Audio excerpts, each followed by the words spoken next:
Olá pessoal, Ciclo de Direito Ambiental, sou o professor Pedro Campani, hoje dando sequência à nossa série de entrevistas com um grande nome do direito ambiental.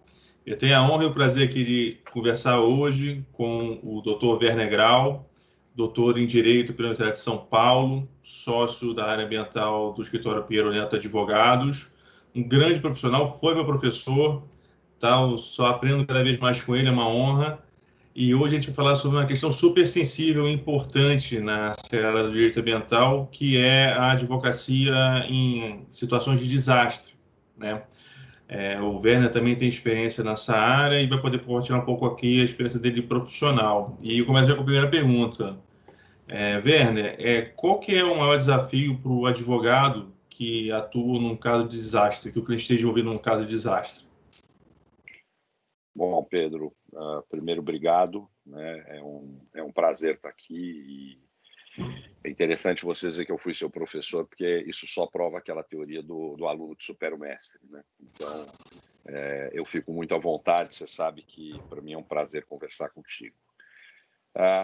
Bom, a questão dos grandes desastres, ela traz um desafio com ela, porque nós temos um sistema, um ordenamento jurídico que responde a toda e qualquer situação, porque o sistema jurídico ele não responde à situação pela intensidade ou pela dimensão da situação, né?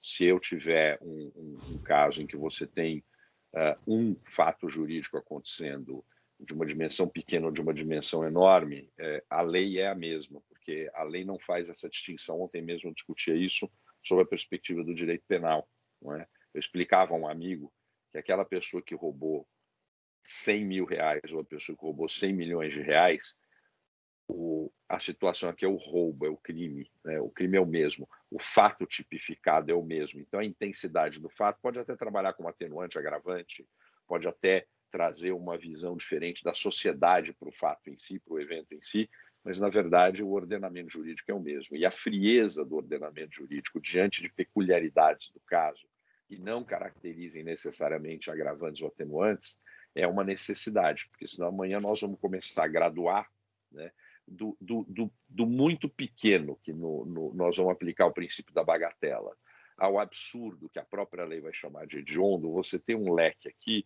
que vai se enquadrar sempre sob a mesma perspectiva. A perspectiva da lei há de ser a mesma, né? Independentemente dos efeitos do fato. O fato em si, quando você tem um desastre ambiental, é um fato do cotidiano ou inesperado que vai gerar algo chamado dano ambiental. E este dano ele pode ser maior ou menor, a lei que vai tratá-lo é a mesma. Os efeitos sobre a sociedade, de opinião da sociedade, que não vão se misturar com o ordenamento jurídico, é que vão variar, né? Então, o grande desafio, no meu modo de ver, primeiro é o desafio que todo advogado tem diante de uma questão de natureza ambiental, né? Você, diante de um dano ambiental, você tem uma tendência, como ser humano, de afastar de si aquela situação, né? É uma situação que causa a repulsa, assim como a maioria dos crimes, né? Ao cidadão honesto, o crime de latrocínio vai ter a mesma repulsa que vai causar um outro crime que tem um efeito menor sobre a sociedade, porque é a conduta que machuca, né? Então, o primeiro ponto, que é o ponto que eu entendo que todo advogado deve ter na área ambiental, o primeiro é a consciência do papel do advogado, né? Eu tenho me batido muito por isso, porque a sociedade cria uma visão romântica da coisa e, de repente, é de um lado o bom, do outro o mal. Cria essa dicotomização que não cabe e não deve caber numa relação jurídica, né? Então, durante muito tempo eu fui no conselho da TNC, né, da Nature Conservancy no Brasil. E algumas pessoas me perguntavam como é que você pode ser um ambientalista, ter a atividade que você tem, que é uma atividade paralela de proteção animal, e ser advogado na área ambiental de empresas. Eu sempre dizia, olha, primeiro porque eu sou um advogado que prima pela ética, como qualquer advogado deve fazer, isso não me faz diferente de ninguém. Segundo, porque também, diferente de ninguém, eu sou guiado pelo que diz a lei. O papel do advogado é um papel fundamental, a Constituição o reconhece, não é? E tirar do cidadão que está no polo passivo de qualquer relação jurídica a oportunidade de uma defesa adequada é retirar da sociedade a característica da democracia, né? Então, a gente não pode negociar isso. O desafio primeiro, então, é separar tudo aquilo que não é jurídico do que é jurídico, no caso. Eu diria que este é o primeiro desafio, porque você vai olhar, então, o fato, a conduta, o liame de causalidade, e ali você vai se restringir neste debate que vai gerar a discussão sobre a existência ou não e a forma de reparação ou compensação ou não de um dano, né? É nisso que você vai ficar. Então, o primeiro desafio é separar o que vem da sociedade no aspecto leigo, vamos chamar assim. O segundo desafio é que, neste aspecto da intensidade, quando você tem um grande desastre, vamos chamar, um grande acidente, enfim, e aqui a gente até faz uma comparação com a questão das mudanças climáticas, né, que são os eventos de grande monta, né, você tem uma dificuldade maior de identificar.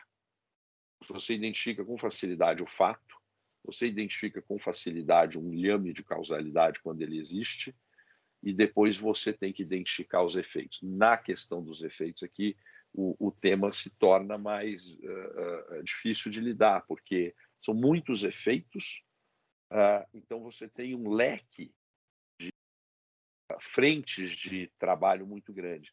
E quem me conhece, Pedro, você me conhece na atuação no dia a dia, tanto nós já trabalhamos juntos, eu primo pela busca da solução harmonizada. E a solução harmonizada passa, nesses casos, por dois gargalos. O primeiro é que o seu interlocutor haverá de ser mais de um. Serão vários interlocutores para várias frentes e elas vão andar todos ao mesmo tempo. Porque todo aquele que sofreu o efeito negativo entende que a sua dor é prioritária. E é natural que seja assim. Então, você tem que fazer um mapeamento do que você tem à sua frente para poder designar e identificar todos os interlocutores de maneira adequada. Porque, infelizmente, nesses momentos também aparecem os interlocutores que não deveriam estar lá, né? Estou falando do oportunismo. O segundo aspecto, ele diz respeito ao seu interlocutor. Em um caso de grande impacto, o que é comum é que o interlocutor do lado de lá nem sempre consiga fazer essa cisão que você faz de início entre o direito e a opinião, não é? Então, não é incomum, do outro lado, haver uma elevação de temperatura toda vez que você vai ao debate sobre a solução do problema.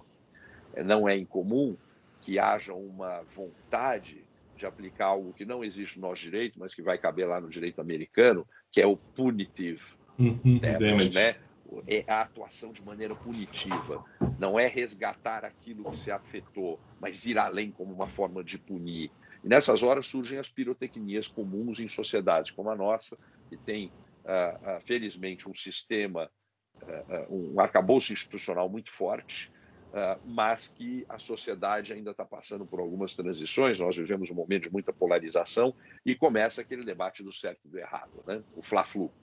Então, nessas horas, vem alguns, sempre tem alguns atores que se autodenominam os donos da verdade, que vão dizer que não, tem que ter um projeto de lei novo. Aí vem um monte de lei que é resposta no papel, não é resposta efetiva para a sociedade. Você ataca todo um setor a partir de um agente, gerando dificuldades para a produção econômica envolta em segurança jurídica, em nome de um suposto trabalho de prevenção. E isso nos remete a um problema sério da teoria, né, do direito. O direito ele se dicotomiza entre o preventivo e o reativo, é natural. E muitas vezes o preventivo ele acaba se tornando burocrático e nem sempre eficiente.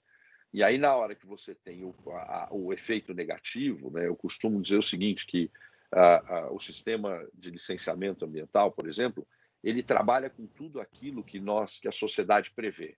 É a atividade, a intervenção sobre o meio ambiente, o efeito disso e o tratamento para neutralizar ou mitigar este efeito, compensando dentro de um valor que a sociedade aceita aquilo que é a externalidade negativa, né? E a gente chama, a isso se dá o nome de impacto.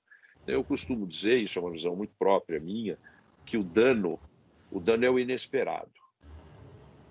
O dano é aquilo que surgiu que nós criamos todo um sistema para que não surgisse, mas ele surgiu. Mas ele não é a falha do sistema. Ele é uma complementação do sistema, porque a atividade é de risco em si. Então, você faz de tudo para que o risco não se materialize, mas ele pode se materializar em algum momento. Então, você tem que ter dois sistemas. O prévio, que é o de minimização do risco, e depois o reativo, que é o de resposta ao risco. E, neste momento, é que toda aquela racionalidade que informou o prévio, que às vezes até já engloba a irracionalidade dos radicais, e você acomoda ali, essa racionalidade se perde em algumas frentes. Então, o advogado tem que estar preparado. Eu já vivi situações assim, Pedro, em que você vai para um debate, que você chega com o propósito de dar a resposta para a situação, mas o seu interlocutor ele ainda está na fase dele precisar discutir a situação. Ele precisa ainda, é quase que um trabalho de psicologia, ele ainda precisa vivenciar aquilo e externar toda a sua contrariedade, todo o seu desapreço pelo que aconteceu, antes de estar pronto para a tratativa objetiva visando a restauração de um status de natureza jurídica que retoma o status quo ante, né? Então, o grande desafio, no meu modo de ver, está aí. Eu aprendi isso rápido, cuidando. Eu trabalho bastante em casos de grande impacto, né? A ter empatia. Eu não resisto aqui a fazer um paralelo, eu vou voltar para o direito penal. Recentemente, a nossa sociedade se horrorizou com a forma como foi tratada uma pessoa, uma moça que o caso ali era de violência sexual, e quando ela é inquirida na condição de testemunha pelo advogado de defesa, o advogado de defesa é extremamente agressivo, o juiz não interrompe aquilo de maneira firme, o Ministério Público também patina nisso, e a sociedade se horrorizou. Nós estamos falando de empatia. Aquela audiência podia ter o mesmo conteúdo jurídico, deixar de lado todo o aspecto emocional e não haveria não prejuízo às partes.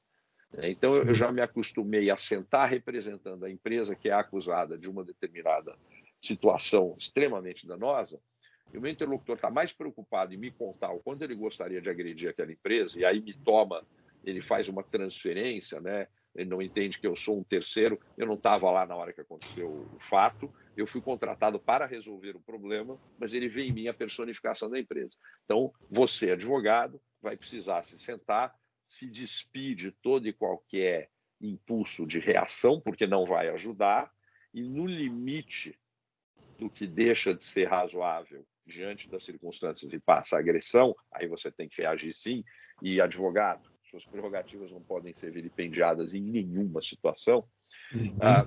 Neste limite, você vai ter que ali primeiro deixar escoar o conteúdo emocional para depois entrar no conteúdo jurídico, né? E eu acho que esse é o grande desafio. E Werner, você comentou então que o sistema jurídico ele nunca é vago, é sempre completo, tá? De uma maneira ou não. E aí falou que tem a questão preventiva de desastre e tem a questão reativa em caso de desastre. Você acha que o sistema jurídico brasileiro é adequado para esse sistema reativo em caso de desastre?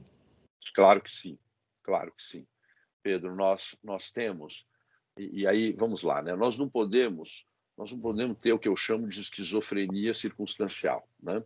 Que você pega um sujeito, ele vai lá, comenta a Constituição, que a nossa Constituição é a Constituição cidadã, uma Constituição à frente do seu tempo, o capítulo de meio ambiente inserido em 88, e eu concordo com tudo isso. Tá? Fábio Feldman e outros lá fizeram um trabalho excepcional, né? Todos têm direito ao meio ambiente ecologicamente equilibrado, bem de uso comum do povo, essencial, sadia qualidade de vida, isso é lindo. Impondo-se ao poder público e à coletividade defendê-lo e preservá-lo para as presentes e futuras gerações, a intergeracionalidade, está tudo ali. Tá? Esse conceito que não tem uma definição e não deve ter uma definição estanque, né, de sustentabilidade, que é esta coisa móvel de sempre buscar o melhor resultado, está tudo ali. O conceito está ali.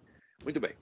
A partir disso, nós temos as leis, né, a 6938 de 81, que foi recepcionada, a 7347, dando procedimento para a busca da defesa desse direito, a 9605, que veio dar os contornos administrativos e criminais. Então, o sistema é muito bom.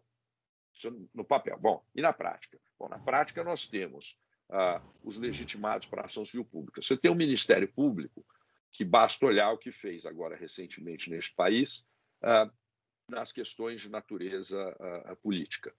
Né? Faz um trabalho, você pode concordar ou discordar, mas o trabalho é um trabalho de fôlego, extremamente organizado e extremamente qualificado. Né? São profissionais que passam por um preparo muito, muito forte. Então, você tem defensoria que é esta estrutura criada para dar concretude à afirmação de que todos têm direito a um advogado. Porque, infelizmente, nós ainda temos o vil metal decidindo quem pode e quem não pode contratar este ou aquele, e a defensoria fazendo esse trabalho. E nós temos ali na advocacia pro bono, né? Você tem as restrições, então, às vezes, você quer e nem pode. Muito bem. Além disso, você tem o terceiro setor, você tem a sociedade civil organizada. Então, você tem os próprios entes administrativos. Né? Então, você tem a administração pública, o Ministério Público, a defensoria, as entidades da sociedade civil, todas habilitadas a essa defesa. Né? A busca da concretização e da procedimentalização desse direito. E eu não vejo aqui nenhuma falha, ao contrário. Ao contrário. Eu vou citar para você um exemplo. Diante dos grandes desastres, gosta-se muito de trazer como exemplo o caso do Golfo do México. Se você fizer uma análise comparativa do tempo de resposta no caso do Golfo do México e nos casos que a gente tem aqui no Brasil, 3 ou 4, você vai descobrir que o nosso sistema é muito melhor. Sim. Por essa perspectiva. Se você fizer uma análise dos casos de grandes desastres aqui no Brasil, e eu vou falar de... Aqui me vem à cabeça 4 ou 5 casos que eu trabalhei, tá? Desde casos em que se discutia a viabilidade de uma atividade econômica diante do risco, até a materialização propriamente do risco em um acidente ou em efeitos de longo termo. Né? Você tem as questões das doenças ocupacionais, que são efeitos de longo termo, que lá na frente é que você vai começar a discutir o que aconteceu lá atrás, e aí você tem uma disparidade entre o efeito e o momento, e aí é muito difícil discutir. Né?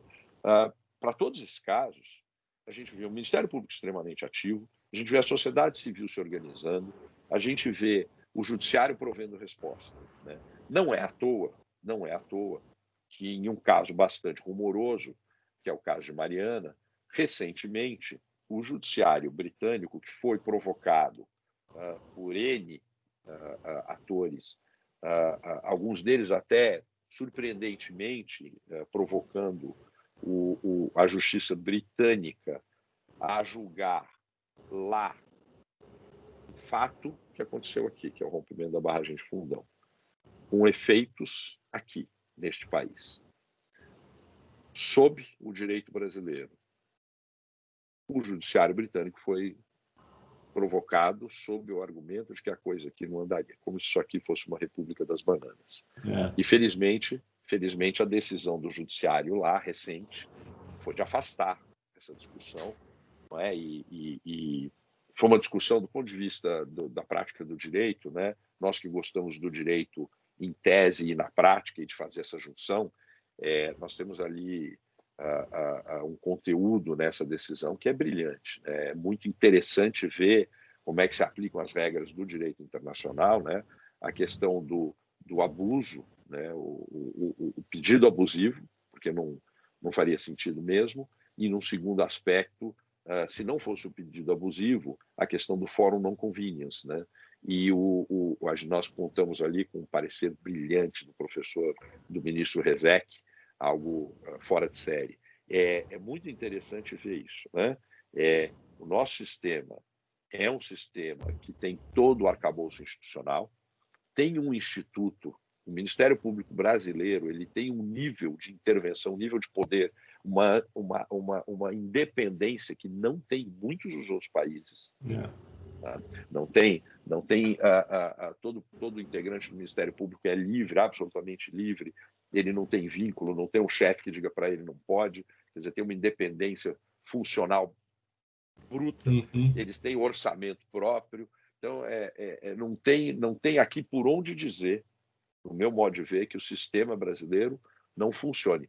É evidente que ele pode demorar, porque nós primamos pelo direito de defesa, e isso é pilar da democracia. Não se esqueçam, me incomoda e me preocupa muito aqueles que dizem, não, aqui neste caso, e é sempre o caso que ele está envolvido, né? Neste caso, não caberia nem discutir, não pode, nem imagina, não cabe defesa. Tem já que passar, vamos tomar por favas contadas e vamos para a fase de execução. E se deixar, ele é capaz de propor uma execução Pública. uma execração. Acenda a fogueira. Começa ali com o ostracismo, né? E vai terminar na fogueira, né? Então, me assusta isso. Especialmente quando vem de quem tem que defender exatamente as prerrogativas de qualquer cidadão. E nisso, de novo, é aquela coisa de você querer graduar. Ah, mas esse aqui é o cidadão que não tem condição. Foi o furto famélico, que aquele ali é o empresário que cometeu um grande efeito. O sistema é o mesmo. Isso. O sistema é o mesmo. Se você relativiza o sistema numa ponta, mas ele já não funciona na outra ponta. Ele funciona com todas as mazelas e defeitos que qualquer sistema jurídico tem. Mas ele funciona, ele tem as instituições muito firmes e ele funciona assim. Felizmente, isso agora também está sendo dito no papel. Nós precisamos ir perguntar para outro país, né? É preciso ir lá fora para valorizar o que tem aqui, né? Agora, desculpe, Pedro, só para terminar esse assunto, eu acho que isso é vergonhoso. Sabe? É para parar e fazer uma autocrítica. Concordo plenamente. Agora, Werner, como você comentou, né? A gente tem um sistema jurídico adequado para fazer reparação até em caso de desastre, mas o processo toma o seu tempo, como todo sistema jurídico exige, né? E às vezes tempo é um problema muito maior, às vezes que causa mais danos até que o próprio evento que cause dano. E aí, nessa perspectiva, você acha que esses grandes desastres deveriam sendo feitos muitos acordos de grande escala, né? Acordos com o poder público? Você acha que essa alternativa de fazer acordos tal são boas alternativas para casos de desastre?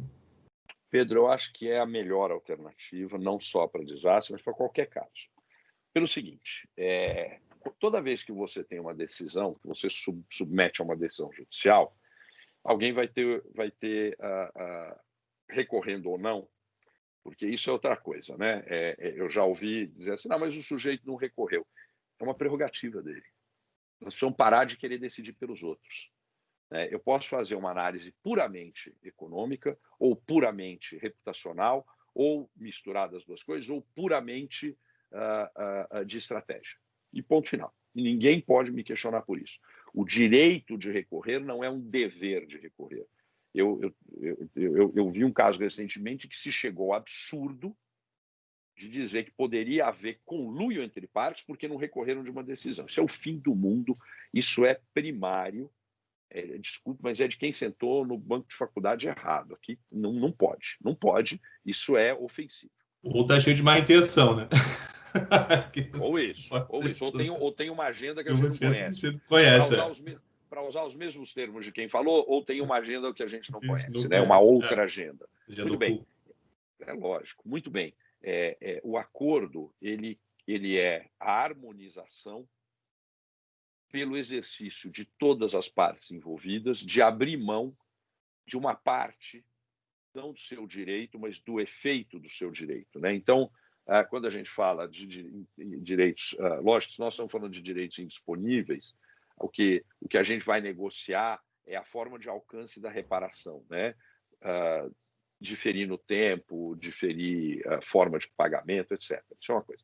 Mas quando você está falando de direitos disponíveis, especialmente patrimoniais, eu posso decidir brigar durante 10 anos na expectativa de receber 10, ou eu posso aceitar uma decisão de primeira instância ou fazer um acordo que me dê 7, 8 agora. E é uma prerrogativa de quem está ali, né? Então, o acordo é sempre a melhor solução porque ele, de fato, ele torna mais célere, você abre mão da discussão de vários aspectos que, do ponto de vista de justiça com J maiúsculo, você poderia ter. São discussões, tudo aquilo que está na lei está no sistema, você pode não concordar, mas aí não é no judiciário que você tem que brigar contra isso. Vá para a Casa Legislativa e propõe a mudança na lei. Isso é outra esquizofrenia comum do cidadão, né? Eu não gosto de algo, eu vou discutir em vários foros, mas eu discuto em foros errados. Se não me agrada a lei, eu trabalho para mudar a lei. Eu não vejo nenhum ponto fora disso que seja razoável. Perfeito, Werner. E assim, eu acho que você trouxe aqui para a discussão temas muito importantes e que a gente vem aprimorando aqui o conhecimento na seara do direito brasileiro, né? Você com a sua experiência e tal, toda a sua formação. E aí é para você que tem considerações finais aí, o que você acha sobre esse tema? Então? Pedro, eu acho que o tema é muito relevante, porque, veja, a sociedade de risco, primeiro a gente tem uma mudança de abordagem, né? A sociedade vem mudando a forma como aborda a sua relação com o meio ambiente. Com a questão do consumo, com a questão dos direitos humanos, e é uma forma absolutamente dicotomizada. Você vê quem diga hoje que essa discussão tem que ser radicalizada para o precaucionário, né?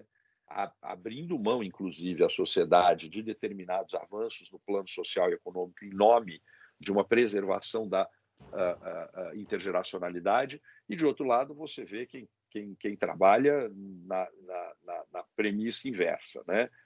Da necessidade de se ter o imediato desenvolvimento, crescimento social e econômico, mesmo que isso tenha um custo, né? A gente volta para a discussão de 72, em Estocolmo, né? É interessante a gente ver que é cíclico, né? Aí você adiciona a isso a mudança dos modos de produção, né? E uma geração que vem aí para substituir a nossa daqui a pouco, que é uma geração que trocou e está trocando, né? Você vê esses serviços, por exemplo, eu gosto sempre desse exemplo, o serviço de transporte, né? No momento que você cria primeiro o Uber, né? Porque o Uber ainda é uma relação de serviço entre dois cidadãos, né? É um que está lá dirigindo e o outro que já não tem o carro, ele trocou a posse, e tinha que ter. Hoje ele fica satisfeito só em usar. Então é a sociedade posse pela sociedade de uso, isso muda toda a relação. Mas vai além.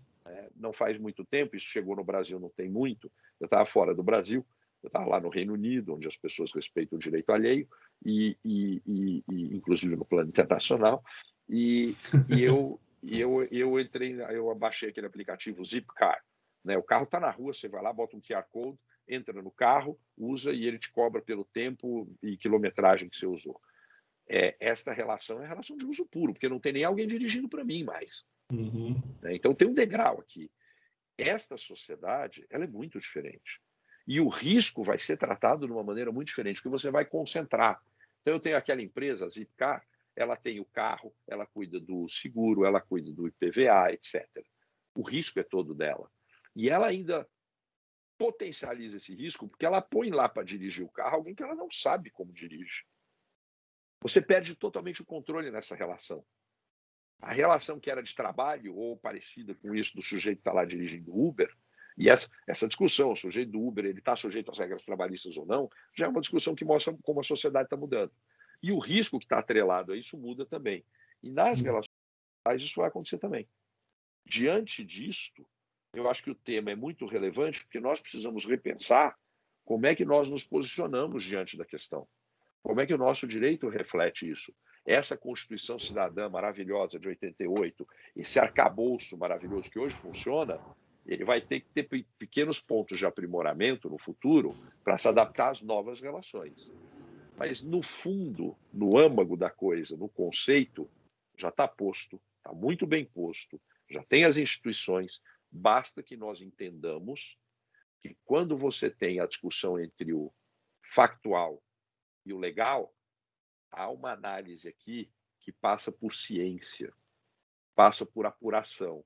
Ela não vai demorar 48 horas só porque você está muito incomodado com o fato.